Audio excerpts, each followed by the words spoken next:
Waverly Jung, 4 Directions.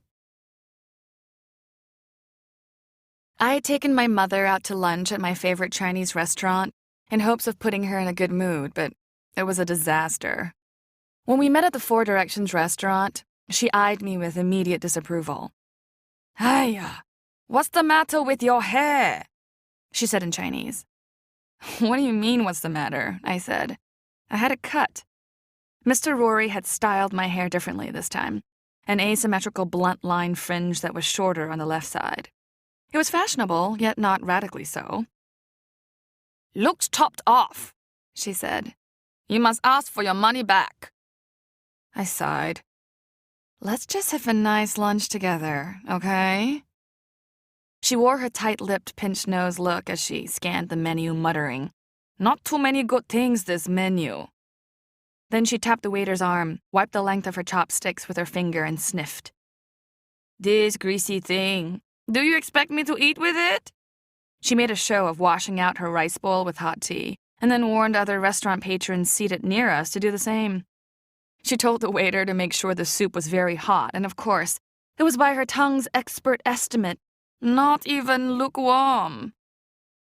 "You shouldn't get so upset," I said to my mother, after she disputed a charge of $2 extra because she had specified chrysanthemum tea instead of the regular green tea.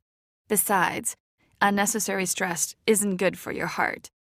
"Nothing is wrong with my heart," she huffed as she kept a disparaging eye on the waiter. And she was right. Despite all the tension she places on herself and others, the doctors have proclaimed that my mother, at age 69, has the blood pressure of a 16-year-old and the strength of a horse. And that's what she is, a horse, born in 1918, destined to be obstinate and frank to the point of tactlessness. She and I made a bad combination because I'm a rabbit, born in 1951, supposedly sensitive, with tendencies toward being thin-skinned and skittery at the first sign of criticism. After our miserable lunch, I gave up the idea that there would ever be a good time to tell her the news, that Rich Shields and I were getting married. "Why are you so nervous?" my friend Marlene Ferber had asked over the phone the other night. "It's not as if Rich is the scum of the earth. He's a tax attorney like you, for Christ's sake. How can she criticize that?" "You don't know my mother," I said. "She never thinks anybody is good enough for anything." "So, elope with the guy," said Marlene. "That's what I did with Marvin. Marvin was my first husband, my high school sweetheart." "So there you go," said Marlene. "So when my mother found out, she threw her shoe at us," I said. "And that was just for openers." My mother had never met Rich. In fact, every time I brought up his name, when I said, for instance, that Rich and I had gone to the symphony, that Rich had taken my 4-year-old daughter, Shoshana, to the zoo, my mother found a way to change the subject. "Did I tell you," I said as we waited for the lunch bill at 4 Directions, "what a great time Shoshana had with Rich at the Exploratorium? Oh!" interrupted my mother. "I didn't tell you. Your father. Doctors say maybe need exploratory surgery, but no. Now they say everything normal. Just too much constipated." I gave up. And then we did the usual routine. I paid for the bill with a 10 and 3 ones. My mother pulled back the dollar bills and counted out exact change, 13 cents, and put that on the tray instead, explaining firmly, "No tip."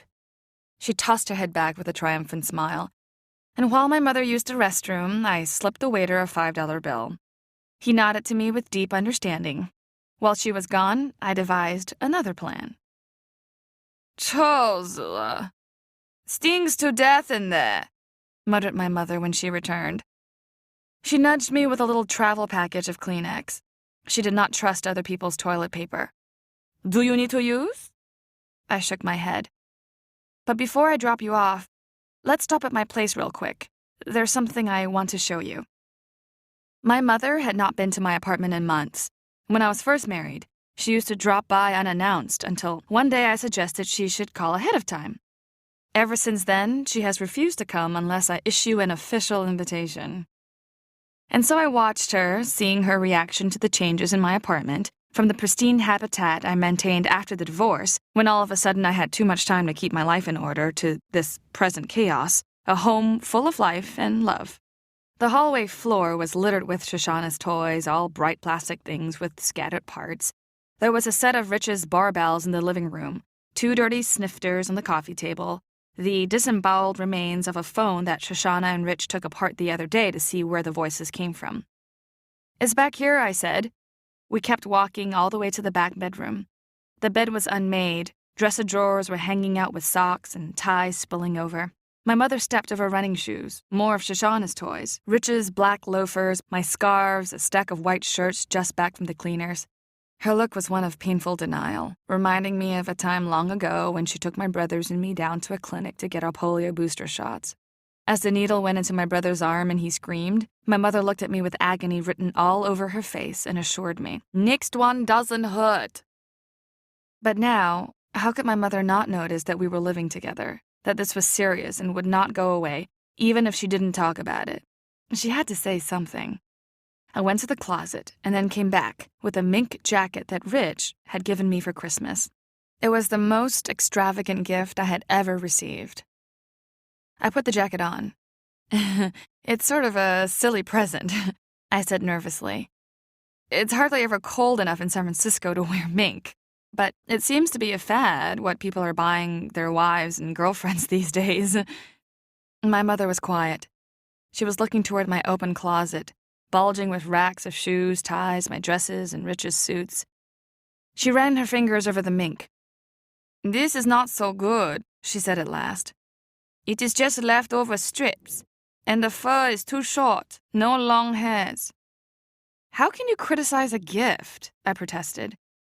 I was deeply wounded. "He gave me this from his heart." "That is why I worry," she said. And looking at the coat in the mirror, I couldn't fend off the strength of her will anymore, her ability to make me see black where there was once white, white where there was once black. The coat looked shabby, an imitation of romance. "Aren't you going to say anything else?" I asked softly. "What should I say?" "About the apartment? About this?" I gestured to all the signs of Rich lying about. She looked around the room, toward the hall, and finally she said, "You have career, you are busy, you want to live like mess, what can I say?" My mother knows how to hit a nerve, and the pain I feel is worse than any other kind of misery. Because what she does always comes as a shock, exactly like an electric jolt that grounds itself permanently in my memory. I still remember the first time I felt it. I was 10 years old. Even though I was young, I knew my ability to play chess was a gift. It was effortless, so easy. I could see things on the chessboard that other people could not. I could not create barriers to protect myself that were invisible to my opponents, and this gift gave me supreme confidence.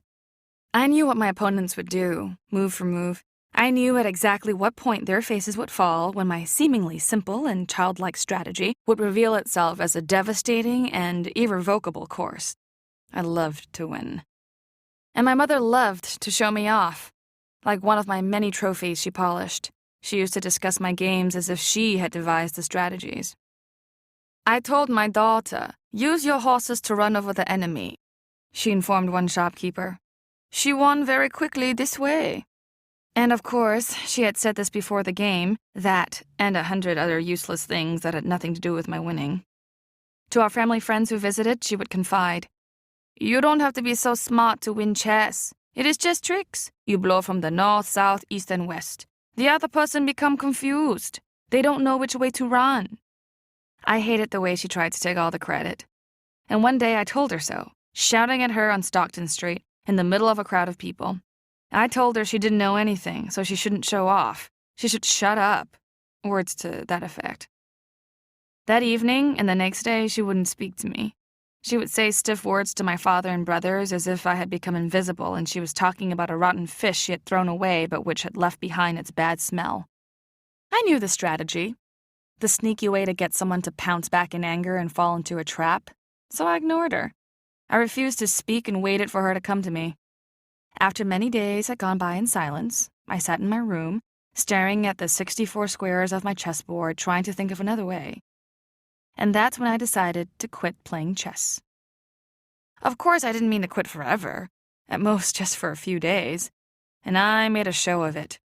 Instead of practicing in my room every night as I always did, I marched into the living room and sat down in front of the television set with my brothers, who stared at me, an unwelcome intruder. I used my brothers to further my plan. I cracked my knuckles to annoy them. "Ma!" they shouted. "Make her stop! Make her go away!" But my mother did not say anything. Still, I was not worried. But I could see I would have to make a stronger move. I decided to sacrifice a tournament that was coming up in 1 week. I would refuse to play in it, and my mother would certainly have to speak to me about this, because the sponsors and the benevolent associations would start calling her, asking, shouting, pleading to make me play again. And then the tournament came and went, and she did not come to me crying, "Why are you not playing chess?" But I was crying inside, because I learned that the boy whom I had easily defeated on 2 other occasions had won. I realized my mother knew more tricks than I had thought. But now, I was tired of her game. I wanted to start practicing for the next tournament, so I decided to pretend to let her win. I would be the one to speak first. "I am ready to play chess again," I announced to her. I had imagined she would smile and then ask me what special thing I wanted to eat. But instead, she gathered her face into a frown and stared into my eyes, as if she could force some kind of truth out of me.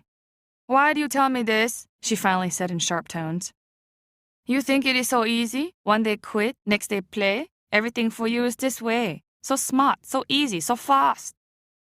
"I said I'll play," I whined.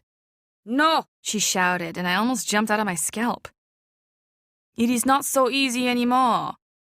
I was quivering, stunned by what she said, and not knowing what she meant. And then I went back to my room. I stared at my chessboard, its 64 squares, to figure out how to undo this terrible mess. And after staring like this for many hours, I actually believed that I had made the white squares black and the black squares white, and everything would be all right. And sure enough, I won her back. That night, I developed a high fever, and she sat next to my bed, scolding me for going to school without my sweater. In the morning, she was there as well, feeding me rice porridge flavored with chicken broth she had strained herself. She said she was feeding me this because I had the chicken pox, and one chicken knew how to fight another. And in the afternoon, she said she was feeding me this because I had the chicken pox, and one chicken knew how to fight another. And in the afternoon, she sat in a chair in my room, knitting me a pink sweater while telling me about a sweater that Auntie Su Yuan had knit for her daughter June, and how it was most unattractive and of the worst yarn. I was so happy that she had become her usual self. But after I got well, I discovered that, really, my mother had changed. She no longer hovered over me as I practiced different chess games. She did not polish my trophies every day. She did not cut out the small newspaper item that mentioned my name. It was as if she had erected an invisible wall, and I was secretly groping each day to see how high and how wide it was. At my next tournament, while I had done well overall, in the end, the points were not enough. I lost. And what was worse, my mother said nothing. She seemed to walk around with this satisfied look, as if it had happened because she had devised this strategy. I was horrified. I spent many hours every day going over in my mind what I had lost. I knew it was not just the last tournament. I examined every move, every piece, every square, and I could no longer see the secret weapons of each piece, the magic within the intersection of each square. I could see only my mistakes, my weaknesses. It was as though I had lost my magic armor, and everybody could see this, where it was easy to attack me. Over the next few weeks and later months and years, I continued to play, but never with that same feeling of supreme confidence.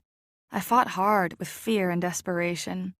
When I won, I was grateful, relieved, and when I lost, I was filled with growing dread and the terror that I was no longer a prodigy, that I had lost a gift and had turned into someone quite ordinary.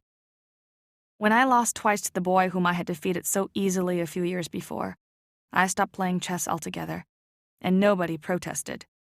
I was 14. "You know, I really don't understand you," said Marlene when I called her the night after I had shown my mother the mink jacket. "You can tell the IRS to piss up a rope, but you can't stand up to your own mother." "I always intend to, and then she says these little sneaky things. Smoke bombs and little barbs and ugh." Why don't you tell her to stop torturing you? Said Marlene.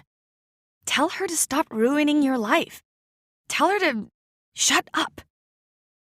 That's hilarious, I said with a half laugh. You want me to tell my mother to shut up? Sure, why not? Well, I don't know if it's explicitly stated in the law, but you can't ever tell a Chinese mother to shut up. You could be charged as an accessory to your own murder.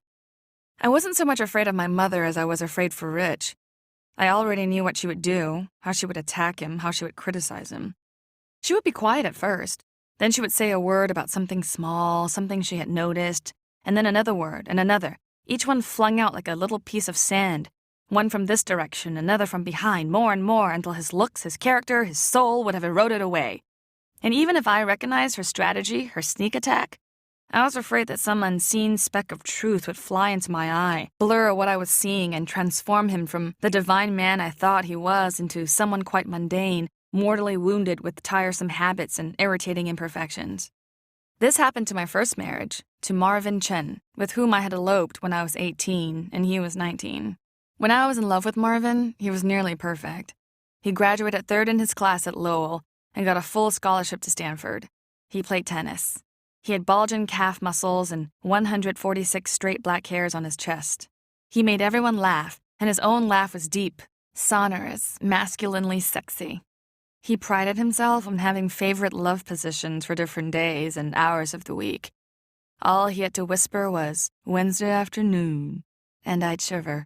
But by the time my mother had had her say about him, I saw his brain had shrunk from laziness, so that now it was good only for thinking up excuses. He chased golf and tennis balls to run away from family responsibilities. His eye wandered up and down other girls' legs, so he didn't know how to drive straight home anymore. He liked to tell big jokes to make other people feel little. He made a loud show of leaving $10 tips to strangers, but was stingy with presents to family. He thought waxing his red sports car all afternoon was more important than taking his wife somewhere in it. My feelings for Marvin never reached a level of hate. No, it was worse in a way. It went from disappointment to contempt to apathetic boredom. It wasn't until after we separated, on nights when Shoshana was asleep and I was lonely, that I wondered if perhaps my mother had poisoned my marriage. Thank God her poison didn't affect my daughter, Shoshana. I almost aborted her, though. When I found out I was pregnant, I was furious. I secretly referred to my pregnancy as my growing resentment, and I dragged Marvin down to the clinic so he would have to suffer through this too. It turned out we went to the wrong kind of clinic. They made us watch a film, a terrible bit of puritanical brainwash. I saw those little things, babies they called them, even at 7 weeks. And they had tiny, tiny fingers. And the film said that the baby's translucent fingers could move, that we should imagine them clinging for life, grasping for a chance, this miracle of life.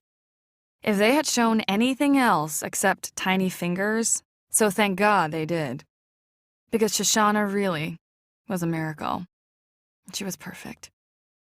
I found every detail about her to be remarkable, especially the way she flexed and curled her fingers. From the very moment she flung her fist away from a mouth to cry, I knew my feelings for her were inviolable. But I worried for Rich, because I knew my feelings for him were vulnerable to being felled by my mother's suspicions, passing remarks, and innuendos. And I was afraid of what I would then lose, because Rich Shields adored me in the same way I adored Shoshana. His love was unequivocal. Nothing could change it. He expected nothing from me. My mere existence was enough. And at the same time, he said that he had changed for the better because of me. He was embarrassingly romantic. He insisted he never was until he met me. And this confession made his romantic gestures all the more ennobling. At work, for example, when he would staple FYI, for your information, notes to legal briefs and corporate returns that I had to review, he signed them at the bottom, FYI, forever you and I. The firm didn't know about our relationship, and so that kind of reckless behavior on his part thrilled me. The sexual chemistry was what really surprised me, though. I thought he'd be one of those quiet types who was awkwardly gentle and clumsy, the kind of mild-mannered guy who says, "Am I hurting you?" when I can't feel a thing. But he was so attuned to my every movement, I was sure he was reading my mind. He had no inhibitions, and whatever ones he discovered I had, he'd pry away from me like little treasures. He saw all those private aspects of me, and I mean not just sexual private parts, but my darker side, my meanness, my pettiness, my self-loathing, all the things I kept hidden. So that with him, I was completely naked. And when I was feeling the most vulnerable, when the wrong word would have sent me flying out the door forever, he always said exactly the right thing at the right moment. He didn't allow me to cover myself up. He would grab my hand, look me straight in the eye, and tell me something new about why he loved me. I'd never known love so pure, and I was afraid that it would become sullied by my mother. So I tried to store every one of these endearments about Rich in my memory, and I planned to call upon them again when the time was necessary. After much thought, I came up with a brilliant plan. I concocted a way for Rich to meet my mother and win her over. In fact, I arranged it so my mother would want to cook a meal especially for him. I had some help from Auntie Su Yun. Auntie Su was my mother's friend from way back. They were very close, which meant they were ceaselessly tormenting each other with boasts and secrets. And I gave Auntie Su a secret to boast about. After walking through North Beach one Sunday, I suggested to Rich that we stop by for a surprise visit to my Auntie Sue and Uncle Canning. They lived on Leavenworth, just a few blocks west of my mother's apartment. It was late afternoon, just in time to catch Auntie Sue preparing Sunday dinner. "Stay, stay," she had insisted. No, it's just that we were walking by," I said. "Already cooked enough for you, see? 1 soup, 4 dishes. You don't eat it, only have to throw it away. Wasted." How could we refuse? 3 days later, Auntie Su Yun had a thank you letter from Rich and me. Rich said it was the best Chinese food he had ever tasted, I wrote. And the next day, my mother called me to invite me to a belated birthday dinner for my father. My brother Vincent was bringing his girlfriend, Lisa Lum. I could bring a friend, too. I knew she would do this because cooking was how my mother expressed her love, her pride, her power, her proof that she knew more than Auntie Sue.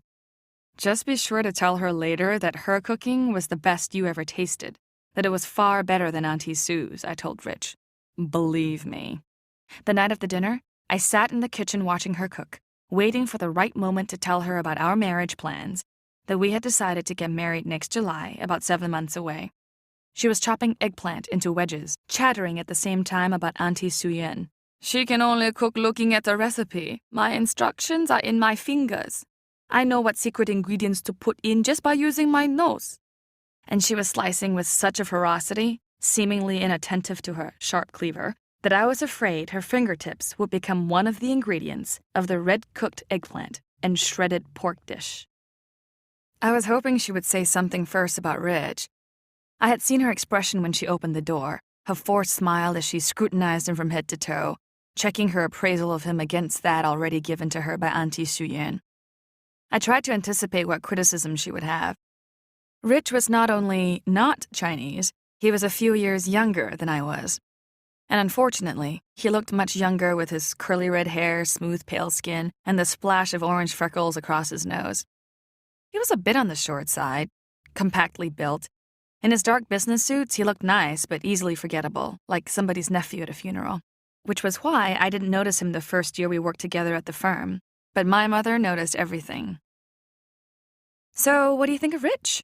I finally asked, holding my breath. She tossed the eggplant in the hot oil and it made a loud, angry hissing sound. "So many spots on his face," she said. I could feel the pinpricks on my back. "They're freckles. Freckles are good luck, you know?" I said a bit too heatedly in trying to raise my voice above the din of the kitchen. "Oh?" she said innocently. "Yes. The more spots the better. Everybody knows that." She considered this a moment and then smiled and spoke in Chinese. "Maybe this is true? When we were young, you got the chicken pox. So many spots. You had to stay home for 10 days. So lucky, you thought." I couldn't save Rich in the kitchen, and I couldn't save him later at the dinner table. He had brought a bottle of French wine, something he did not know my parents could not appreciate. My parents did not even own wine glasses. And then he also made the mistake of drinking not 1 but 2 frosted glasses full, while everybody else had a half-inch, just for taste. When I offered Rich a fork, he insisted on using the slippery ivory chopsticks. He held them, splayed like the knock-kneed legs of an ostrich, while picking up a large chunk of sauce-coated eggplant. Halfway between his plate with his open mouth, the chunk fell on his crisp white shirt and then slid into his crotch. It took several minutes to get Shoshana to stop shrieking with laughter. And then he had helped himself to big portions of the shrimp and snow peas, not realizing he should have taken only a polite spoonful until everybody had had a morsel. He had declined the sautéed new greens, the tender and expensive leaves of bean plants plucked before the sprouts turn into beans, and Shoshana refused to eat them also, pointing to Rich. "He didn't eat them. He didn't eat them." He thought he was being polite by refusing seconds, when he should have followed my father's example, who made a big show of taking small portions of seconds, thirds, and even fourths, always saying he could not resist another bite of something or other, and then groaning that he was so full he thought he would burst. But the worst was when Rich criticized my mother's cooking, and he didn't even know what he had done. As is the Chinese cook's custom, my mother always made disparaging remarks about her own cooking. That night, she chose to direct it toward her famous steamed pork and preserved vegetable dish, which she always served with special pride. "Hey, this dish not salty enough, no flavor," she complained after tasting a small bite. "It is too bad to eat." This was our family's cue to eat some and proclaim it the best she had ever had. But before we could do so, Rich said, "You know, all it needs is a little soy sauce." And he proceeded to pour a riverful of the salty black stuff on the platter right before my mother's horrified eyes. And even though I was hoping throughout the dinner that my mother would somehow see Rich's kindness, his sense of humor, and boyish charm, I knew he had failed miserably in her eyes. Rich obviously had a different opinion on how the evening had gone. When we got home that night, after we put Shoshana to bed, he said modestly, "Well, I think we hit it off A-OK." He had the look of a Dalmatian, panting, loyal, waiting to be petted. "Uh-huh," I said. I was putting on an old nightgown, a hint that I was not feeling amorous. I was still shuddering, remembering how Rich had firmly shaken both my parents' hands with that same easy familiarity he used with nervous new clients. "Linda, Tim," he said. "We'll see you again soon, I'm sure." My parents' names are Lindo and Tin Zhang, and nobody except a few older family friends ever calls them by their first names. "So, what did she say when you told her?" And I knew he was referring to our getting married, and I had told Rich earlier that I would tell my mother first and let her break the news to my father. "I never had a chance," I said, which was true. How could I have told my mother I was getting married when at every possible moment we were alone she seemed to remark on how much expensive wine Rich liked to drink, or how pale and ill he looked, or how sad Shoshana seemed to be? Rich was smiling. "How long does it take to say, 'Mom, Dad, I'm getting married'?" You don't understand. You don't understand my mother." Rich shook his head. "Whew, you can say that again. Her English was so bad. You know, when she was talking about that dead guy showing up on Dynasty, I thought she was talking about something that happened in China a long time ago." That night, after the dinner, I lay in bed, tense. I was despairing over this latest failure, made worse by the fact that Rich seemed blind to it all. He looked so pathetic. So pathetic. Ugh, those words. My mother was doing it again, making me see black where I once saw white. In her hands, I always became the pawn. I could only run away. And she was the queen, able to move in all directions, relentless in her pursuit, always able to find my weakest spots. I woke up late, with teeth clenched and every nerve on edge. Rich was already up, showered, and reading the Sunday paper. "Morning, doll," he said, between noisy bunches of cornflakes. I put on my jogging clothes and headed out the door, got into the car, and drove to my parents' apartment. Marlene was right. I had to tell my mother that I knew what she was doing, her scheming ways of making me miserable. By the time I arrived, I had enough anger to fend off 1,000 flying cleavers. My father opened the door and looked surprised to see me. "Where's Ma?" I asked, trying to keep my breath even. He gestured to the living room and back. I found her sleeping soundly on the sofa. The back of her head was resting on a white embroidered doily. Her mouth was slack and all the lines in her face were gone. With her smooth face, she looked like a young girl, frail, guileless, and innocent. One arm hung limply down the side of the sofa. Her chest was still, all her strength was gone. She had no weapons, no demons surrounding her. She looked powerless, defeated. And then I was seized with the fear that she looked like this because she was dead. She had died when I was having terrible thoughts about her. I wished her out of my life, and she had acquiesced, floating out of her body to escape my terrible hatred. "Ma," I said sharply. "Ma," I whined, starting to cry, and her eyes slowly opened. She blinked. Her hands moved with life. "Shama! Meimea! Is that you?" I was speechless. She had not called me Mei Mei, my childhood name, in many years. She sat up, and the lines in her face returned. Only now they seemed less harsh, soft creases of worry. "Why are you here? Why are you crying? Something has happened!" I didn't know what to do or say. In a matter of seconds, it seemed I had gone from being angered by her strength to being amazed by her innocence and then frightened by her vulnerability. And now I felt numb, strangely weak, as if someone had unplugged me and the current running through me had stopped. "Nothing's happened. Nothing's the matter. I don't know why I'm here," I said in a hoarse voice. I wanted to tell you Rich and I are getting married." I squeezed my eyes shut, waiting to hear her protests, her laments, the dry voice delivering some sort of painful verdict. 知道了. "I already know this," she said, as if to ask why I was telling her this again. "You know?" "Of course, even if you didn't tell me," she said simply. This was worse than I had imagined. She had known all along when she criticized the mink jacket, when she belittled his freckles and complained about his drinking habits. She disapproved of him. "I know you hate him," I said in a quavering voice. "I know you think he's not good enough, but I—" "Hate? Why do you think I hate your future husband?" "You never want to talk about him. The other day, when I started to tell you about him and Shoshana at the exploratorium, you changed the subject. You started talking about Dad's exploratory surgery and then—" "What is more important, explore fun or explore sickness?" I wasn't going to let her escape this time.